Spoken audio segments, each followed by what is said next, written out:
plays Greg Page, who pulled out of this promotion about a week ago.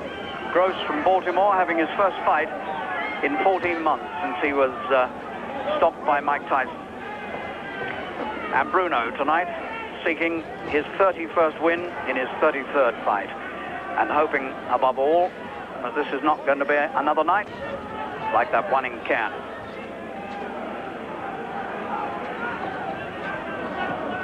Well, Gross's record shows himself to be fairly durable, although he only lasted 2 minutes 36 with Tyson, but that happens to a lot of people. He did actually hurt Tyson in the opening moments with a right uppercut, but that might have been unwise. Frank Bruno here, 16 stone 6 tonight on the right, and that's just half a pound heavier than Gross, and nothing between them in height.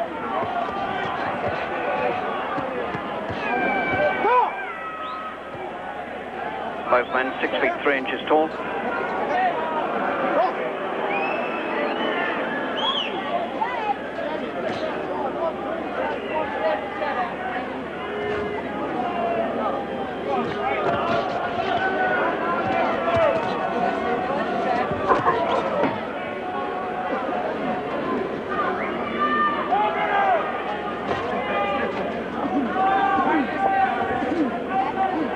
Certainly looks a more credible opponent than Chuck Gardner in that terrible fight in Cannes.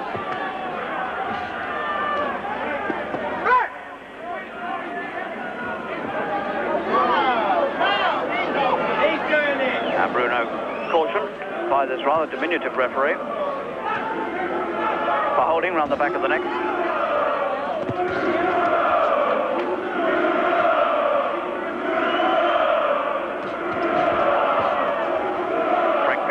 Right, but Gross easily ducks inside it.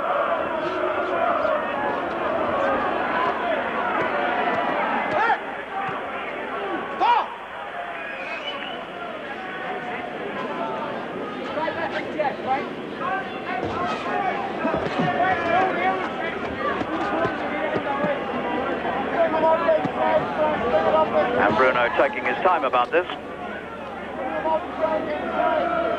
Just working his way smoothly into the fight, not going mad.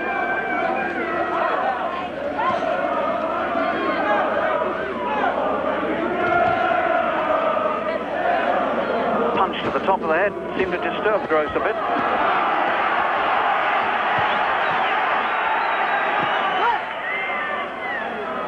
I've seen that before with Bruno's opponents.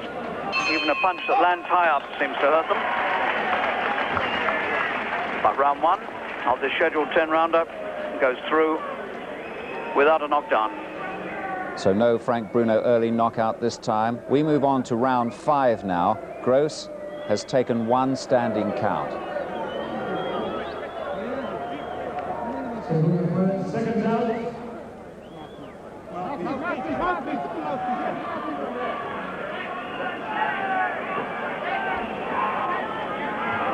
Salto, round 5.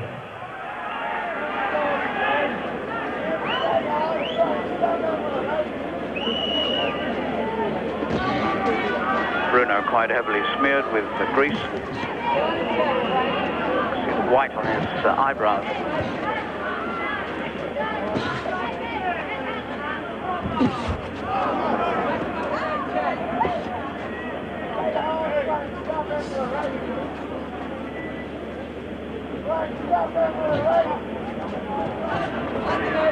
Difficult man to get at, Gross, because he knows how to come inside, he knows how to tuck up, and he doesn't give you too many places to shoot at.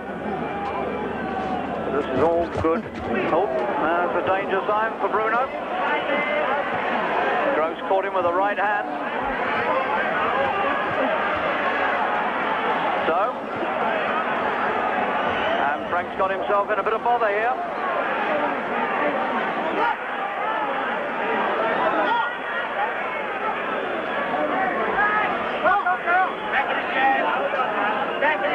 So that's the first good clean shot that Gross caught Bruno with, a right hand. And he did say before this fight here in Marbella that if you hit Bruno on the chin, he goes to sleep. And that's what I intend to do.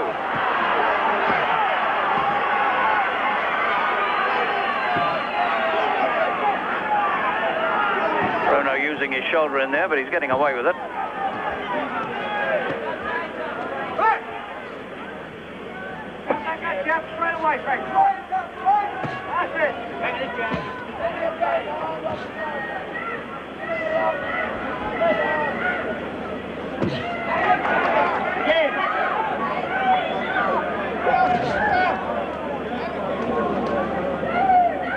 Gross waiting for the chance to pop the right hand out again. Watch the fight.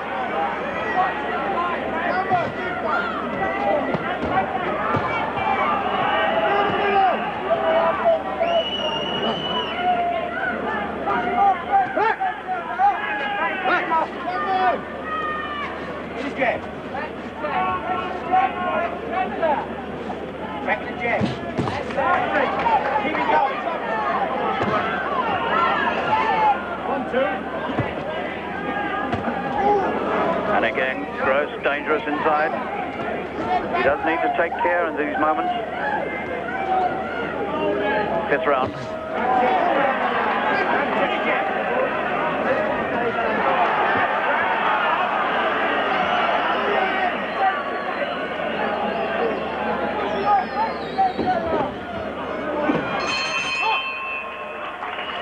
So again, 1 standing count so far, no knockdowns.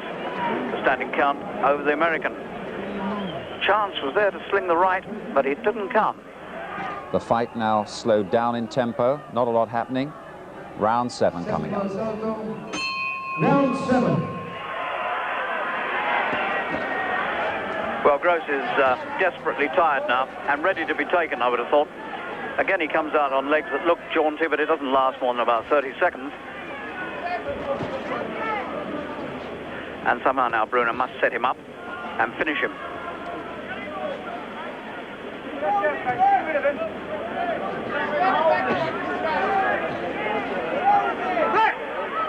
Allowing Gross to do far too much of that.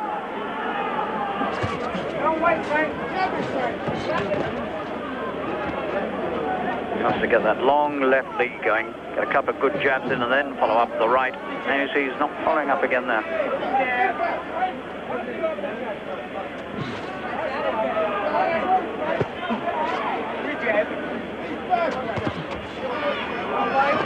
So the boxing which looked so good earlier from Bruno has, well, looks a little shabby in the last couple of rounds. And sometimes this happens with Frank Bruno when he has to go some distance. You remember what happened to him with Bone Crusher.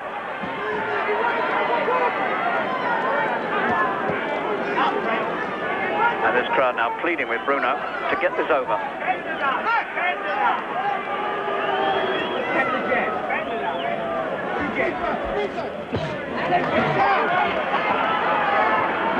It's more like it. That's what he was doing in the earlier part of this fight.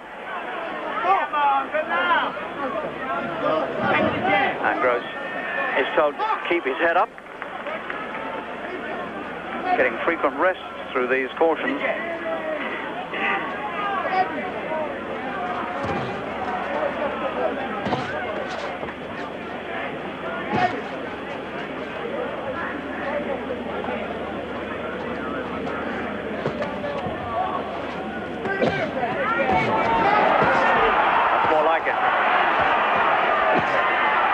Trapped in his own corner.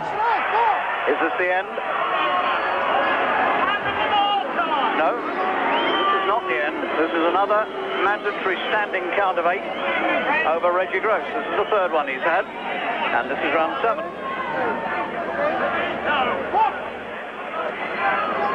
Well, I don't know how many more of those this referee can give. If he's that desperately in trouble, then maybe the fight should be stopped.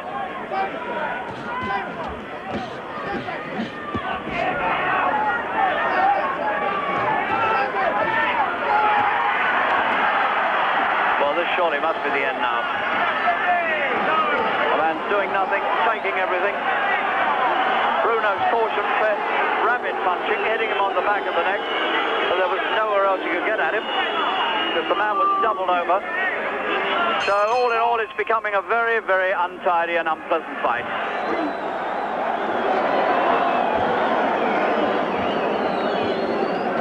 But whether he should be allowed to take much more is a moot point.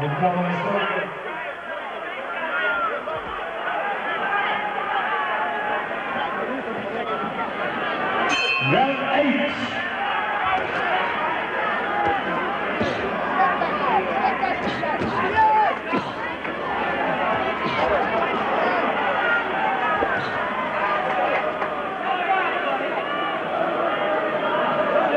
Well, Bruno needs to keep his concentration now, needs to keep his boxing together. He's been vulnerable at long distances.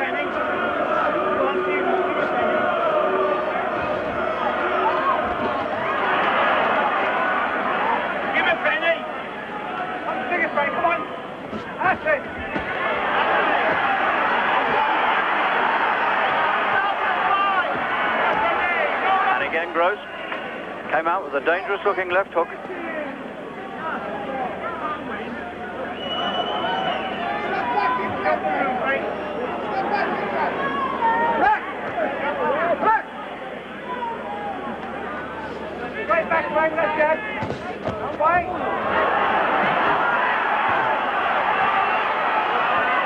And there's that punch down again from Bruno. Didn't quite connect with it this time, but the referee was about to warn him again. Round 8. And a Gross offering very little. Standing there, covered up as well as he can be. And denying Bruno a clean shot. But these are the moments when Bruno should be in fast.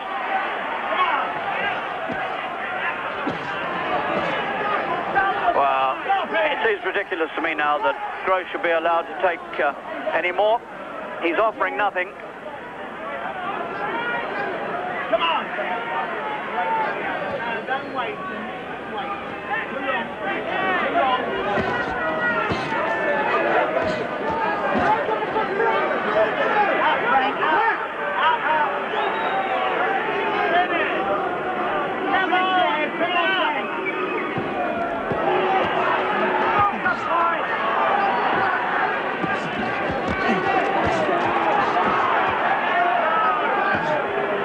Nowhere else he can get him except the top of his head. Well, this would certainly have been stopped in Britain by now. No question of that. The man's offering almost no resistance except the occasional swing as he comes out of these close quarter exchanges. Groves hands down, standing there just waiting. And it's become a pass.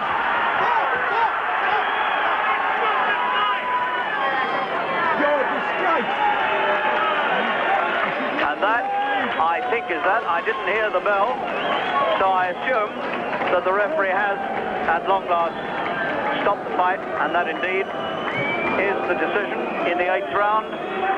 But it all took too long to come about.